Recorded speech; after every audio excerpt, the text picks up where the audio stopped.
Wait. Before we start, just want to make sure we're clear here.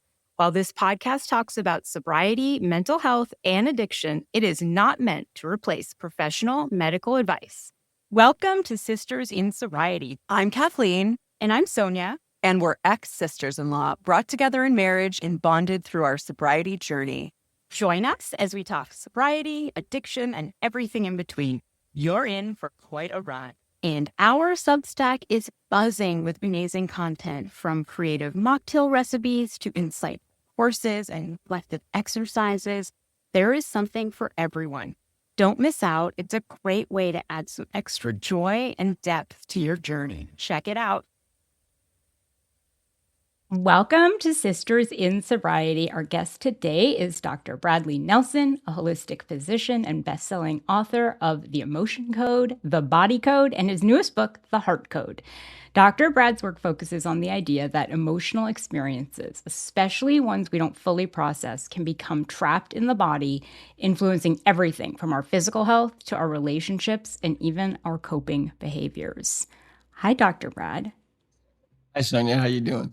I'm good. How are you? I'm good. Thank you so much for being here. So you grew up in rural Montana and you had some serious health challenges as a child. So how did those early experiences shape your interest in alternative healing? If it hadn't been for those early experiences, I probably wouldn't have an interest in alternative healing. Yeah. So they were really pivotal. One of the things that happened to me was when I was 7 years old, I was really sick with the measles. And my mother asked my father if he would pray for me that I'd be able to get well. And in the middle of this prayer, suddenly this change begins at the top of my head. And within about the space of 1 second, this energy goes through my body and I was instantly completely healed. And so, to go from being really sick one moment to being totally well in the next is really amazing. And so that taught me that that healing doesn't have to take a long time. It can happen pretty much instantly, because it did happen to me. And it also taught me that there's a higher power that we can draw upon, right? And so then I ended up with kidney disease when I was about 13. And there was nothing that could be done for me medically. It was quite serious. I mean, I had about a 50-50 chance, I learned later, of surviving it. And my folks ended up taking me to see some holistic doctors, and they started working on me, and right away my body started responding. Now, they weren't giving me any medication. They weren't doing any surgeries or anything like that. They were just realigning my spine primarily and turning the lights back on so my brain could communicate with my kidneys again. And right away I started getting better. And within just a few weeks, I had pretty much forgotten that I'd ever been sick. And my folks took me back to the hospital where all the tests were rerun. And they were told that it was a spontaneous remission. It was remarkable, whatever. And so that also proved to me that, there are alternative approaches. And I learned that at a very young age. And so when I was I remember deciding when I was 13, this is what I want to do for a living. I want to do what these guys do. And I can remember lying on my back on their treatment table. And by the way, they practiced out on the edge of town in Great Falls, Montana, in a trailer house in the middle of in the middle of a wheat field, right? Like in the middle of nowhere. But they would have busloads of people that would come to them from other states. People would charter buses to come out and visit them so everybody could get worked on, because they were healers, right? It was amazing. And so I can remember lying on my back as a boy, looking up at them and saying, when I grow up, I want to do what you're doing. And they were very discouraging, Sonia. They would say things like, no, you don't. They would say, if you go to chiropractic school or naturopathic school or some school of natural healing, they'll fill your head so full of fixed ideas about healing that when you get out, you won't even be able to think anymore. You'll be like a zombie, right? And I just thought, wow, that's really interesting. Well, so later, it really was an answer to prayer at a certain point in my life. that this is what I needed to do after I had already become a computer programmer, a number of years later. And so I was a programmer for a while, and then was brought back to this original dream of mine, right, to go into the healing arts. And so when I went to chiropractic school, I was really radically open, right, to anything that might help. And instructors would say things like, "Oh, this is the best way to take care of this particular problem," or whatever. And I would always think, well, maybe it is, maybe it's not, maybe there's another way, right? So I was always just really radically open. And I took a certain amount of flack for that, from my classmates. But it was interesting. And then when I got into practice, I added in another component, and that component really was the prayer component, right? Every time I would see a patient, I would just take a moment and just silently ask for help from up above for that patient. And there were times when I practiced for about 18 and a half years, I guess. And during those years, there were just a few times where, in response to that ask, where information would just flood in, right? And I would just be filled with understanding about what to do and how to work on this person. It was amazing. Those were rare, okay? Mhm. The rest of the time, information would just come by little drips and drabs here and there. And I was trying to learn everything that I could about healing. I mean, I was obsessed really with getting to the underlying causes of my patients' problems, right? And so, if you think about addictions, what I have found is that addictions really have very little to do with substances. It's really all about emotional pain, really, that people are just trying to deal with, in my opinion, and in my experience, unprocessed emotional pain in the body. And that's what we call trapped emotions, right? So this is what I learned as a computer programmer, and now suddenly as a doctor. What I began to understand, what began to dawn on me, was that every single patient had essentially a computer within them. And it was unlike any computer that I had ever experienced. There was no keyboard, right? There was no screen. What I found was the body communicates to us through symptoms that we experience. Addiction is a symptom, right? It's a symptom of other things. Cancer is a symptom of other things. Migraine headaches are a symptom of other things. Pain, physical pain, emotional pain is a symptom of other things.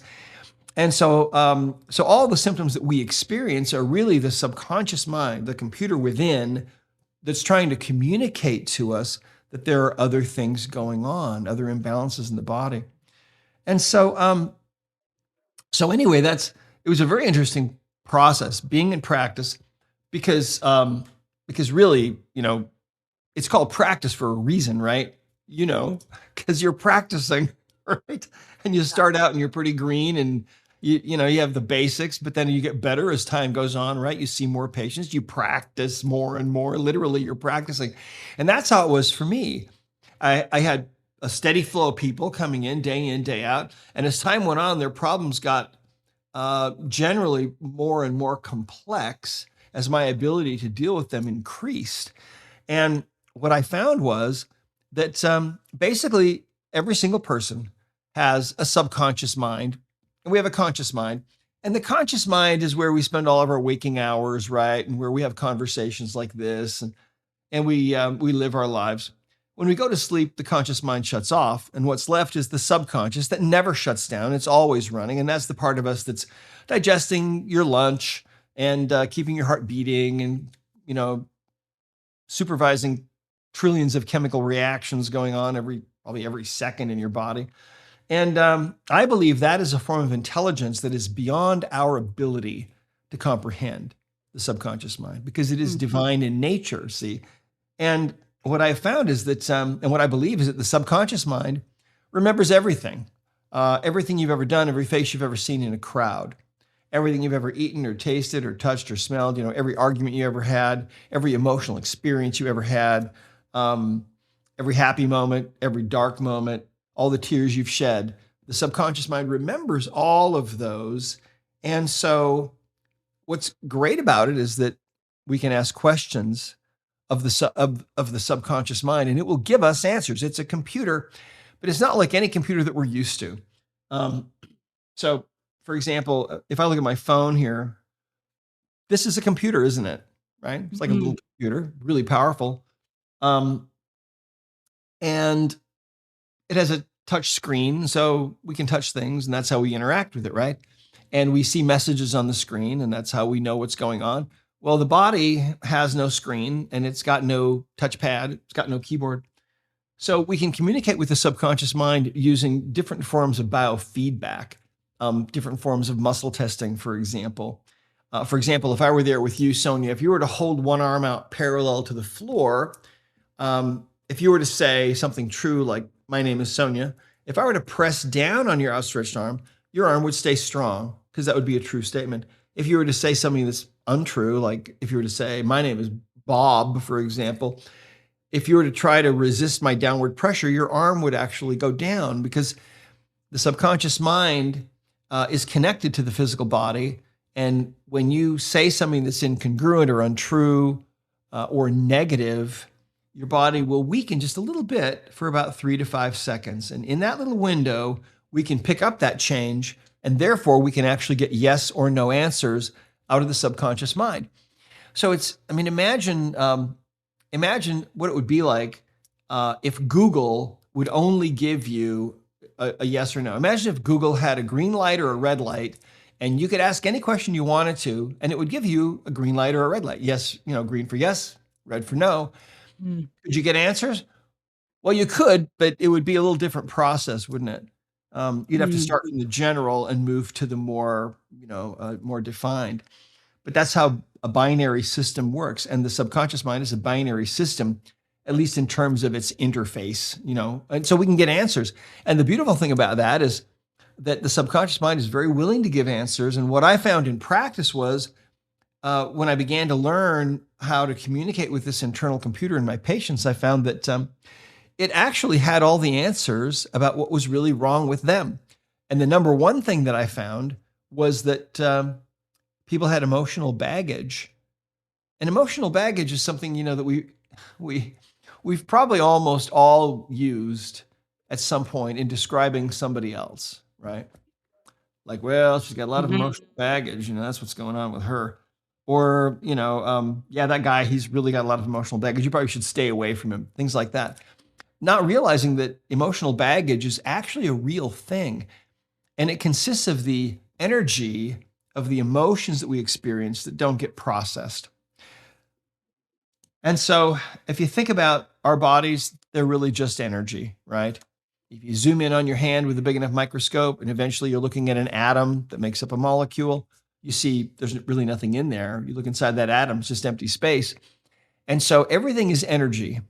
Um, in fact, Tesla said, if you want to understand the secrets of the universe, think in terms of energy, frequency, and vibration, right? Mhm. Right. And Einstein said, the medicine of the future will be the medicine of frequencies.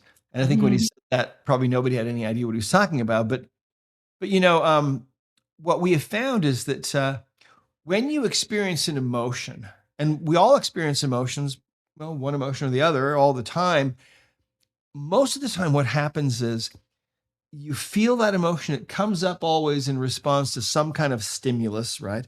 And most of the time, what happens is you feel that emotion and then you kind of acknowledge it and then you just kind of naturally let it dissipate its energy and go away, right? And that's how emotions are designed to be felt. But sometimes what happens is we don't want to go there, right? An emotion is coming up for you. Maybe it's anger, and you learned as a kid anger is bad. You don't want to go there, and so you bury it and you move on. That will result in an incomplete emotional experience. So now that emotional energy is in your body. It's stuck there trying to be expressed. Now it's going to express in some other way through physical pain or some other, mental, Mhm. emotional, physical dysfunction. So that's one way. Another way that we develop emotional baggage is sometimes things happen that are just overwhelming. For example, my sister-in-law yesterday, they had a house fire, and they actually lost a member of their family. Well, something like that happens. The emotions from that are just overwhelming. And that will also result in emotional energies being trapped. Okay. But the other thing that happens, the other way that we create emotional baggage is an emotion comes up for us, somebody says something to us, or something happens, and a certain emotion comes up, and we decide consciously that we're going to enhance that emotion. And so instead of just feeling a certain amount of resentment, maybe we decide we're going to really feel resentful or really angry or whatever it is, and we fly off the handle. And usually in those circumstances, later we feel bad because we tell ourselves, "Gee, I should really get a better control of my emotions," right? But we've all done these things, and so that's how emotional energies get stuck in the body. And a trapped emotion is what we call this emotional baggage. And a trapped emotion is a little ball of energy about the size of a baseball, about the size of a cantaloupe, we believe. And these can lodge anywhere in the body, and wherever they lodge, they'll create a distorting force on the energy field of the body. And because that's all the body really is an energy field, ultimately, when you have an emotional energy trapped in a certain area, it will interfere with the chemical reactions in that area. We believe it will interfere with the blood flow and the lymph flow to some degree. And it will interfere with the flow of acupuncture meridian energy through that area and all those things. And so when we release emotions, it's not at all unusual for people to feel an immediate relief of their pain. But there are also, it's amazing how powerful these emotions are and how much they affect us, because they are one of the things that drive, for example, addictive behaviors and depression and anxiety and phobias and panic attacks and PTSD and eating disorders and self-sabotage of all kinds. And by getting rid of those emotions, it helps people to be able to get rid of all those symptoms. And oftentimes it's the best thing you can do to help you deal with addictions. Think about it this way, right? If you think about your being as a glass, right? Imagine that it's full of water, and the water is actually representing the emotional energy that you have. As you experience emotional events that are traumatic or difficult, you trap some of those emotions. And so the glass begins to fill, right? And so, we can deal with that, most of us. But then if it gets to a point where that glass is really full and it begins to overflow, just with the emotional experiences that are going on now in the present, you might look for a way to deal with that, because now your emotional pain glass is full, right?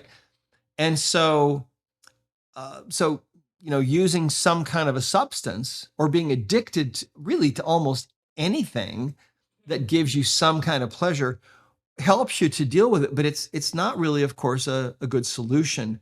A better solution is to actually begin to get a lot of that emotional energy out of the glass. And that's what the emotion code does. It helps you to start removing that baggage that you have, so that now you've got some space between, the top of the water level and the top of the glass. So it's not overflowing for you all the time. You've got some room. So that's kind of in a nutshell what this is about. And so when patients would come to you with a certain series of symptoms or complaints, how would you start to diagnose then? Or did your methods change of how you were diagnosing? Was this an actual physical issue that needed to be corrected? Was it an emotional baggage issue? So how did you start to diagnose what was really going on with your patients? Great question. Well, I came to rely completely on the subconscious mind of my patients, because I knew, as time went on, it became really clear to me that subconscious mind within each patient knew exactly what they needed. And so, during the last 10 years of my practice, most of the people that I saw had been told there was really no hope for them at all in Western medicine. They would never get well. And yet the vast majority of those people that came to see me did get well. Why? Well, because I was asking different questions. I was asking their subconscious mind, what's really going on with you? What do we need to do? What's really happening? And so it wasn't just emotional baggage. And by the way, there's a special kind of emotional baggage that is a very powerful force in addiction, and we call that the heart wall. And that's where At some point, you feel like your heart is going to break, and the subconscious mind will start to build a wall around your heart. And that wall is made of layers of emotional energy that form a protective barrier for the heart to keep your heart from breaking. But that also it's also a big factor in addiction. And so getting rid of that wall around the heart is very important. And so I learned to just, ask the body. In fact, I remember I had a patient one day that came in to see me. Woman, she was in her 40s, really suffering with fibromyalgia and chronic fatigue syndrome. She's just exhausted all the time and pain all over her body.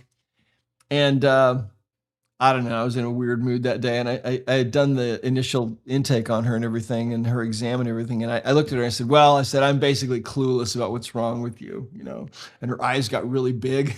And I said, but wait, I said, it's okay. Your internal computer, your subconscious mind knows exactly what's going on with you. And I know how to talk to it. So it's okay. Mm. She did get well, so. And so what is the heart wall? Because I think that concept will really resonate with our audience. Yeah. Well, oh, it's so interesting.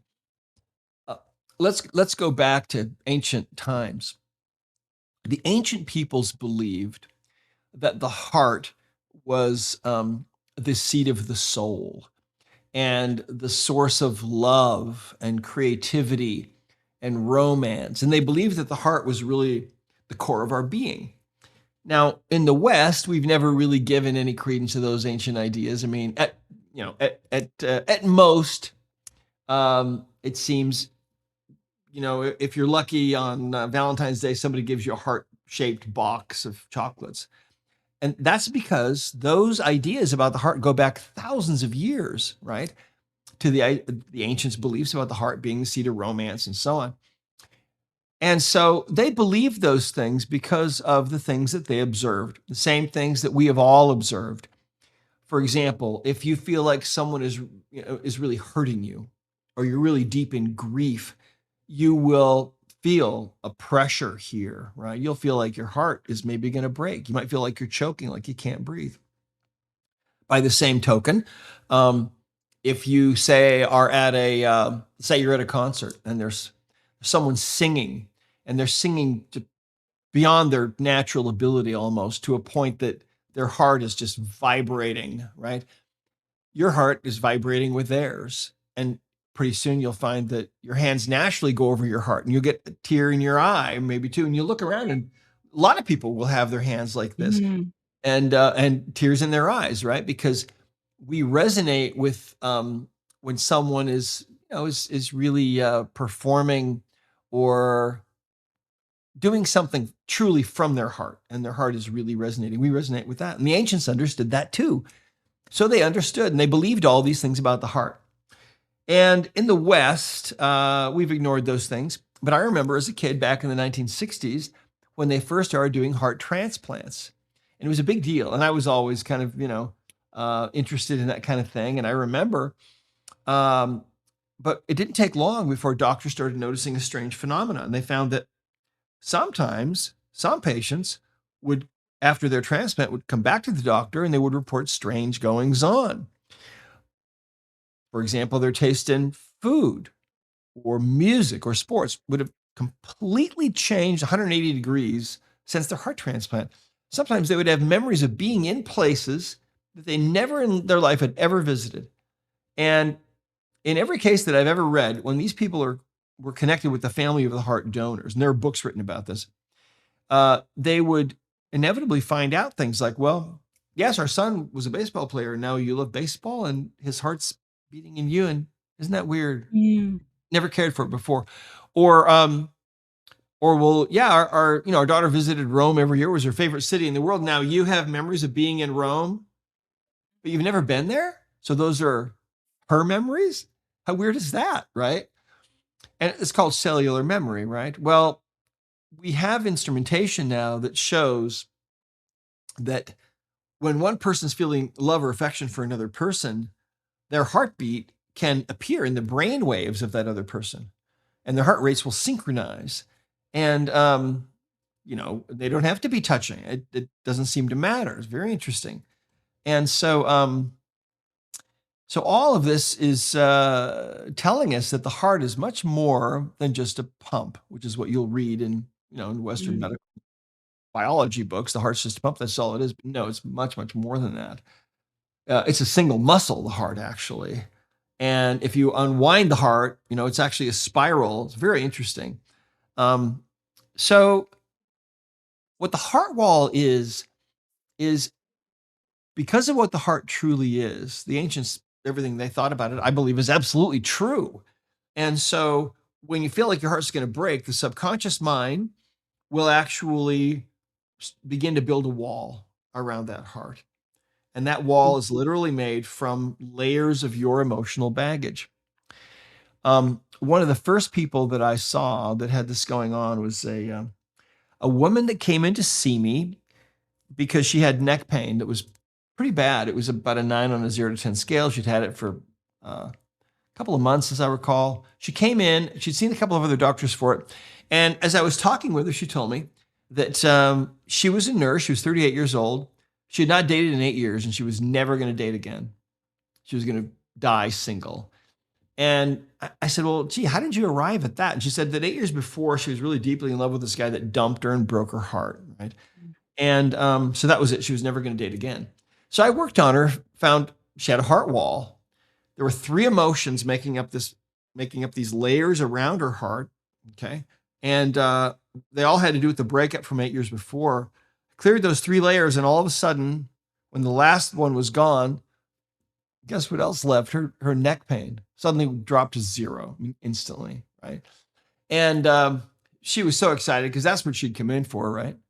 So I didn't see her again for 3 months. When she came back the next time, I saw her in my hallway and I said, hey, how are you? What's going on? She said, my neck's been fine since I was here. But she said, you worked on that heart wall. You released that heart wall for me. And that really works because she said about 2 weeks after I was here, I found out my childhood sweetheart's been living right around the corner from me for almost 8 years.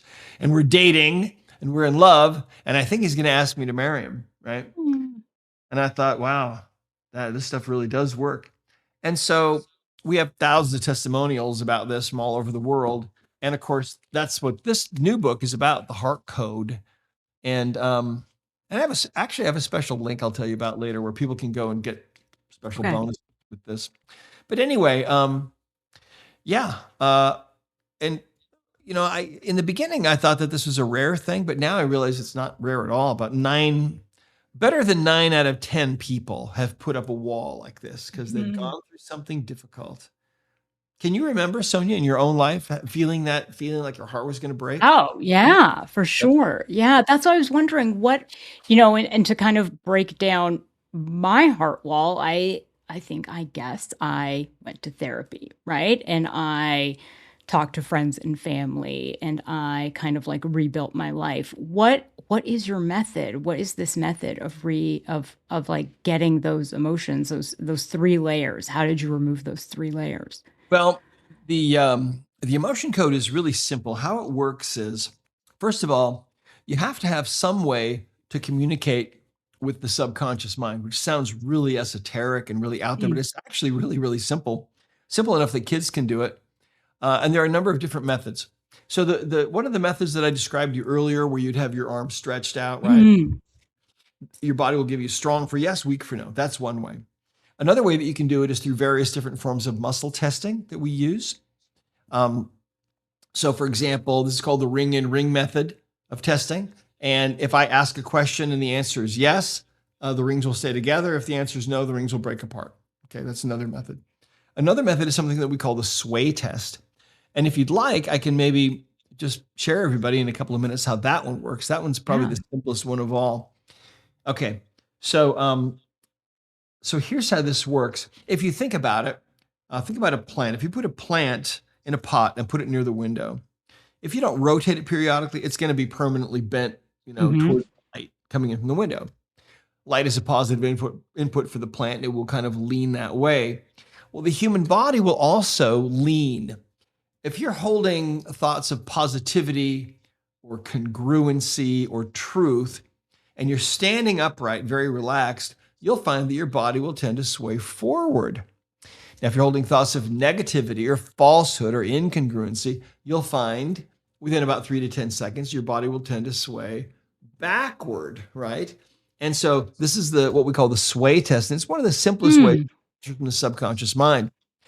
So for your listeners and viewers, this works best standing, okay?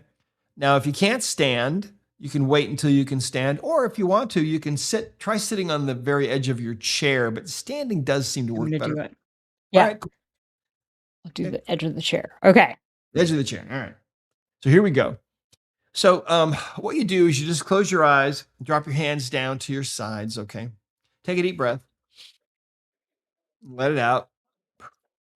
And we'll start with something really negative, okay? About the most negative thing that goes on the planet is war. I think it may be unique to this planet in many ways.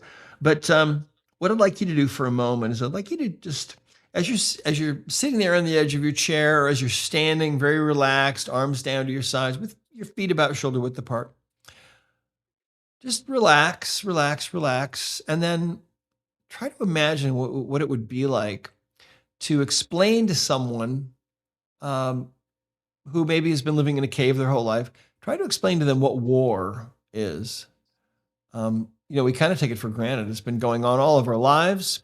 There's war going on somewhere in the world all the time, right? There's a war going on now. But I'd like you to imagine what's really happening when a war is being fought. What are people wearing one uniform actually doing to people wearing another uniform? And it's essentially legalized murder, right? Think about all the villages destroyed, all the lives ruined. Think about all the tears that have been shed since day one on this crazy planet, over all the wars that have been fought, all the sadness, all the heartbreak, just such an awful, awful thing. Now, as you're thinking about that, and as you keep thinking about that, what that would be like to explain war, I mean, imagine what really goes on, on a human level, on a personal level, what people do to each other, and they murder each other. As you think about that, when your subconscious mind begins to connect with what you're consciously thinking, in that moment, you'll begin to sway backward.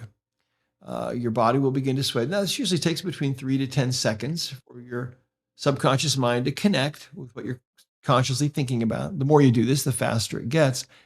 But most of your listeners, most of your viewers are leaning back at this point. So open your eyes for a second. And now, let me ask you, could you feel your body going backward on that one? Yeah, I'm backwards right now, a couple of inches. Okay. Yeah. Well, let's do this. Let's leave the thoughts of war behind now. Okay. Let's go to something really, really positive. Okay. Let's imagine. So again, close your eyes. If you're standing, just drop your hands to your sides, take a deep breath, let it out. There we go. All right. Now, let's try it again, but let's try something really positive. Let's imagine that 1,000 years have gone by of Earth's time, and you are still alive somehow. And but you're not the same person that you used to be at all. You have grown in many, many profound ways, and you now are in this place where you're surrounded with unconditional love all the time. All the beings on Earth have nothing but unconditional love for one another, and your ability to love has grown exponentially to the point that the love that fills your heart for all beings, for all of creation, is so huge that your heart cannot contain that love. And that love expands out from your heart, and it goes out and it fills the whole world, every nook and cranny, your love for all beings. And it goes out beyond this world and fills the immensity of space.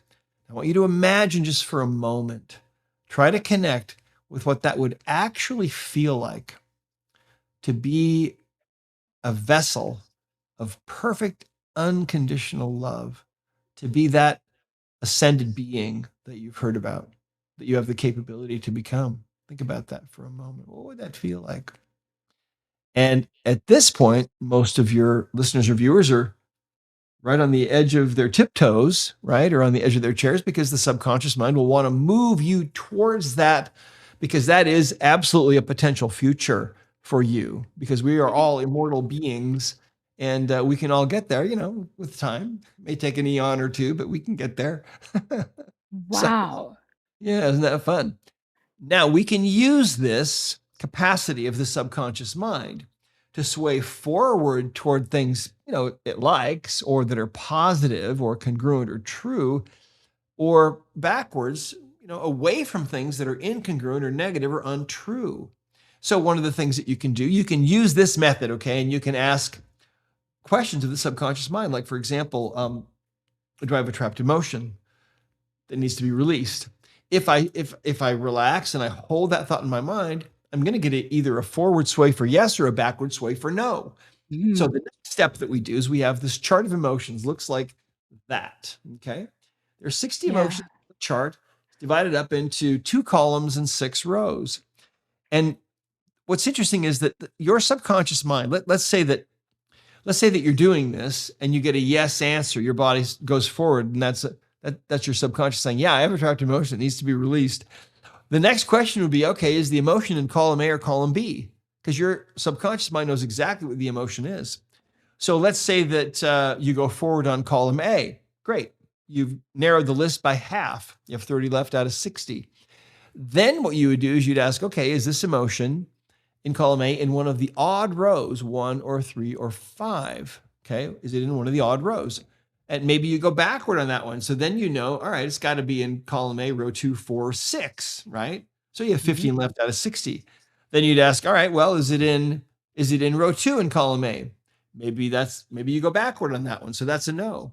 Is it in row 4? Maybe you go forward. So that's a yes. So now you've narrowed it down just within really just a few seconds, maybe 20, 30 seconds. You've narrowed it down to 5 emotions. Okay.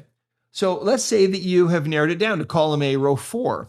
Well, there are 4 emotions in that one: anger, bitterness, guilt, hatred, and resentment. Okay, all fun emotions.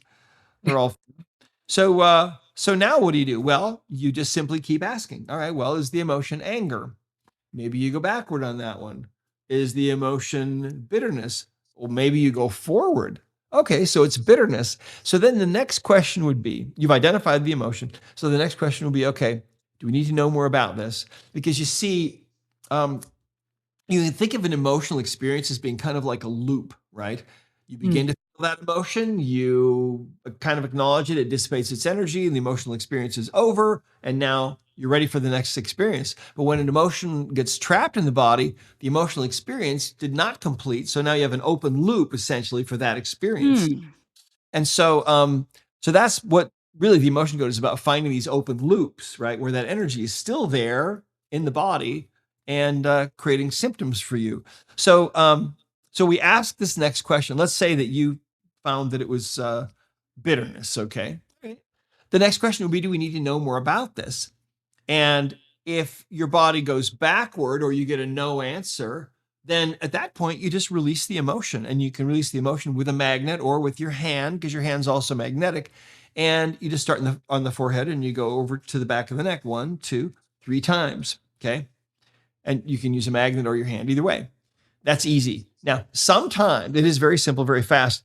Sometimes, though, the subconscious mind will need you to know more to be able to close an open loop. It might need you to know, hey, this was about something that happened. So the next thing we would do is we would ask, okay, if we need to know more, the first question is, when did this happen? Okay. So what you do is you take your age and you divide it in half, right? So let's say you're 40, you'd say, well, did this happen earlier than 20? Maybe that's a no. Okay. Did it happen between 20 and 30? Oh, maybe that's a yes.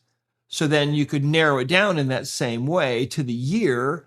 And then a memory might come back to you and you might realize, oh yeah, that's right. Bitterness. I remember I got fired from that job and I was accused of all these things. It was so awful. I'm sure that's got to be what it's about. Then you could even ask, is that what this is about? And you'll get a forward sway if that's what it's about. And sometimes people don't remember things. Sometimes things happen in childhood. Sometimes things happen in the womb. And sometimes we inherit emotional energy from an ancestor. Mm. Sometimes sometimes it can be many generations back that's been traveling down your line like a freight train, and you might have trouble today with money because maybe your eighth great grandfather was thrown into the poorhouse, right? And had all kinds of Mm. about that. Or maybe you have a hard time with relationships because maybe your great great great grandmother was jilted at the altar or something like that. That Mm. energy passes down to us in the present. And you can find those too using the emotion codes really easy. But that's essentially the process. So once you get a no answer to the question, do we need to know more? Then you can just release the emotion just by swiping a few times like so. If it's an inherited emotion, we do 10 swipes because we're clearing it not only from us, but also it also clears from those ancestors that are holding that energy, or siblings or children or grandchildren or whatever. And so that's basically the process. And it's really fast. Once people get the hang of this, they can usually clear a trapped emotion, release one in usually less than a minute. And Wow. yeah, so that's one of the reasons why it's so popular, is because it's so fast. But it's basically stripped down to the absolute minimum that you need to know to get rid of the emotional energy. There are other methods. And I know you're aware of, there are methods out there that say, well, to heal the pain, you have to feel the pain, right? You got to go back in, you got Mhm. to experience the rape or whatever. Mhm. And it's like, oh my gosh, no, you don't need to do that. With the emotion code, all you do is identify the emotional energy that's trapped wherever it is, and release it, and it's gone. And if you do it this way, we've never ever seen a trapped emotion come back. They're gone permanently. See, so it's a method of energy removal. And how Einstein are would, the heart yeah, how are the heart wall and emotion code? How can they be connected to addiction? well, think about it this way. Think about all these emotions on this chart, right? And then imagine for a moment that the average person probably has about 300 emotions trapped in their body, emotional energies that they are unaware of. But think about these emotions, right? And imagine if some part of you is feeling these emotions on some level, because that's the reality. So, I mean, abandonment, betrayal, feeling forlorn, feeling hopeless, feeling a lack of control or low self esteem or grief or self abuse or rejection, Mm. sadness, sorrow, bitterness, hatred, panic, guilt, shame, the lowest vibration of all the emotions, right? And so, what happens to us is that as we as we go through our lives, it's like we're dragging steamer trunks of emotional baggage behind us, right? And that's why life is so difficult, and we wonder, why can't I succeed better? Why can't I find love? Why is my life so difficult? Why am I an addict? What's driving that? Let me tell you a story. Mm. There was a guy that came to one of our events that was he was very overweight, and he lost 180 pounds in 1 year, right? He weighed about 400 pounds. Lost 180 pounds in 1 year. And I was talking to him, and he told me how he did it. He said that he had tried all kinds of things. He tried all kinds of diets, and nothing ever really worked. He might lose a little, and then it would come right back. The typical story. But when he learned about the emotion code, he said he started to use it. And what he would do is, when he would feel an urge to eat a pan of brownies, or, to eat the whole pizza or whatever it was, he would stop himself and he would check to see, with his subconscious mind, he would ask, okay, do I have a trapped emotion that is driving this behavior? And he'd find one or maybe two, and he'd release those. And then that urge would pass. That's the only thing he changed in that year. Is he just began to remove the emotional baggage that was driving his addictive behavior, his food addiction, basically, and made all the difference in the world. He looked great when I met him. So As a that would work for alcohol cravings, you think, as well? Totally, absolutely, it works. Yeah, I mean, human beings are complex, right? But this is definitely an aspect of our behavior that is very powerful. I mean, yeah, we've seen people. In fact, I was just reading a story the other day about a woman who had been an addict for a long time, addicted to alcohol, right? An alcoholic, and she had tried lots of different things to overcome that, and had never been able to. But she got worked on by a practitioner who cleared her heart wall. Now, remember, the heart wall is also just made of these same emotions, right? It just happens that they happen to be wrapped around the heart, and so that can be even more. It can be an even more uh, negative effect as far as addictions go, because it's wrapped around the heart itself, and the heart is where it's where you live, right? Anyway, she got these emotions released, and she said that normally she couldn't go more than a couple of days without drinking. And a couple of days came and went, and she didn't have an urge to drink. And a couple more days came and went. She still had no urge to drink. And at the time, she sent in a testimonial. I believe it's in the Heart Code book. Um, and it's just one testimonial, but it really illustrates how these emotional energies can be released. Listen to this. This woman's name is Velvet from New Hampshire. She said, "I was eager to release my heart wall as soon as I watched that part of the seminar. It was made up of water that was 5 miles deep." Now, when the subconscious mind creates a wall around the heart, it will always choose some kind of a symbolic material for the heart wall to be quote unquote made out of. And in the Heart Code book, and in the other books too, well, especially in the Heart Code book, we teach people how to identify what it's made out of. It's just kind of an interesting thing. Anyway, she said afterward, I released 4 trapped emotions and it was gone. Afterward, I expected to feel a huge weight lift off my shoulders, but I felt nothing. Everything seemed normal. I thought, okay, well, I'm new at this and I can try again. This was on January 3rd of 2013. I'm an alcoholic. I've struggled with alcoholism for 20 years. I've tried to stop many times, but no matter how hard I tried, nothing worked. The last drink I had had before releasing my heart wall was 2 days earlier on New Year's Eve. Usually I could go about 3 days without drinking, 3 days, before I couldn't resist the overwhelming urge. But after releasing my heart wall, something changed. On January 6th, I realized, wow, I haven't had a drink. I haven't even felt the urge. I asked myself, do I feel an urge now? The answer was no. In fact, it was the exact opposite. I had no desire to drink. I knew at that moment it was because I had released my heart wall. I thought, okay, let's see what happens next. Days passed with no desire to drink. Then more days. I thought, wow, maybe I can go a whole month without drinking. Now it has been almost 3 months and I still have no desire to drink. I feel amazing. So fortunate and blessed to have come across the emotion code. My life has completely turned around for the better, and I'm so grateful. There are no words to describe the happiness I feel. In just 15 minutes, maybe less, I was able to rid myself of a terrible burden that could have destroyed my life and those around me, and that was just the tip of the iceberg. To me, the emotion code is a new way of life. I'm deeply grateful to Dr. Nelson and everybody who made this possible. I can't wait to get certified and help others. So that's just one story, but isn't that fun? I love that It's story. amazing.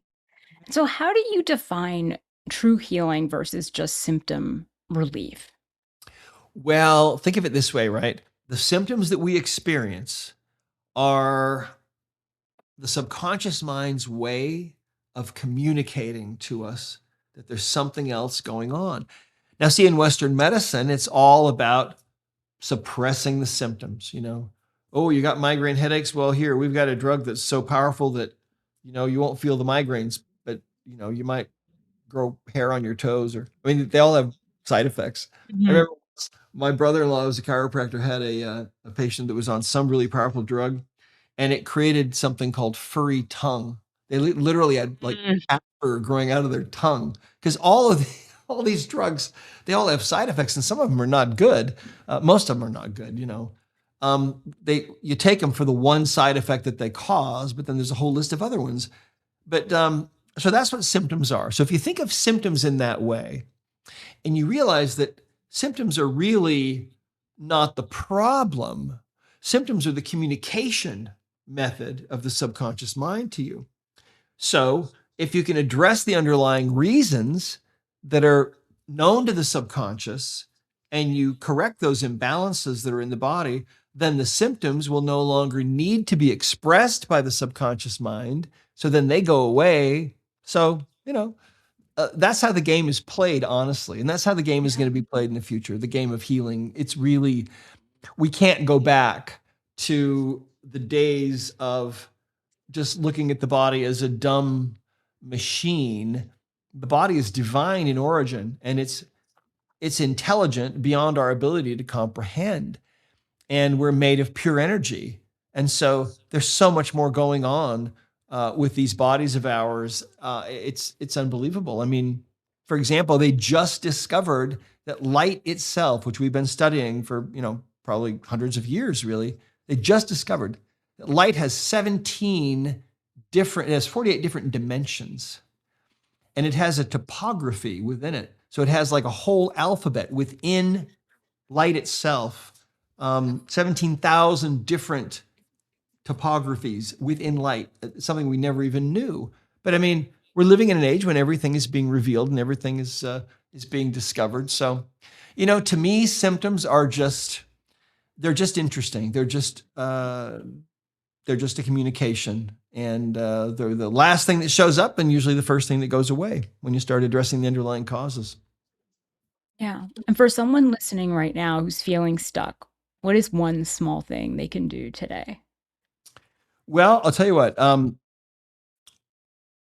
I would recommend, if you can do it, what I would recommend is that they go to my website at drbradleynelson.com. And if you use the code SISTERS, okay, there are some really special discounts that you can get. Of course, you can buy the Heart Code book. You can buy this anywhere, right?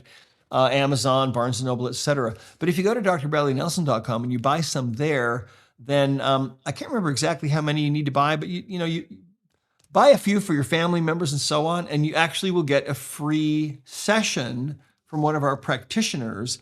And because this work is energy work, it's done at a distance. And so we've certified over 15,000 people, probably almost 16,000 now in over 100 countries around the world that do this work. And most of them do it at a distance because this is true energy medicine. You don't have to be there. Einstein would have loved this. He would have understood it perfectly, right? Tesla too. Yeah. That's amazing. That's amazing.